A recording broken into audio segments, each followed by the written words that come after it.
এই জন্য বলছি, আমি আপনাদের নবী মান্য মুসলমান হইলেন, নবী বিশ্বাস করে মুসলমান হইলেন, আপনি কি সহি ব্যাখ্যা মতো নবী মানেন না মন গড়া ব্যাখ্যা মতো নবী মানেন? যদি সহি ব্যাখ্যা মতো নবী মানেন তাহলে আপনি আহলে সুন্নত মুসলমান, আর মন গড়া ব্যাখ্যা মতে নবী মানলে আপনি আহলে বিদাত মুসলমান। এই জন্য নবী সম্পর্কে কিছু সহি ব্যাখ্যা আর কিছু মন গড়া ব্যাখ্যার উদাহরণ আপনাদের সামনে তুলে ধরব, যেন আমরা প্রত্যেকে যার যার নিজের বিচার করতে পারি যে আমি মন গড়া ব্যাখ্যা মতো নবী মানি না সহি ব্যাখ্যা মতো নবী মানি।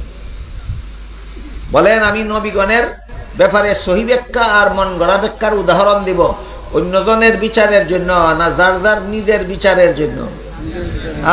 যার যার নিজের, আমি যেন আমার বিচার করতে পারি যে আমি সুন্নতি মুসলমান না বিদাতি মুসলমান।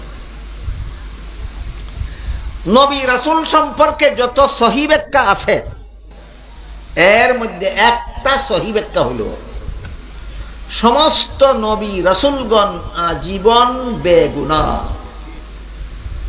কতদিনের বেগুনাহ? নবী রাসূল জীবনে কোনোদিন গুনাহ করেন না। যারা জীবনে একটা গুনাহও করে এদেরকে আল্লাহ নবী বানান না। এ মর্মে আল্লাহ পরিষ্কার ঘোষণা দিয়ে কোরআনে বলেন, লা ইয়ানালু আহদিজ জালিমিন, গুনাহগারদেরকে নবী বানাই না, গুনাহগারদেরকে নবী বানাই না, গুনাহগারদেরকে নবী বানাই না। তাহলে নবীদের সম্পর্কে একটা সহি ব্যাখ্যা কি পাইলাম? বেগুনাহ।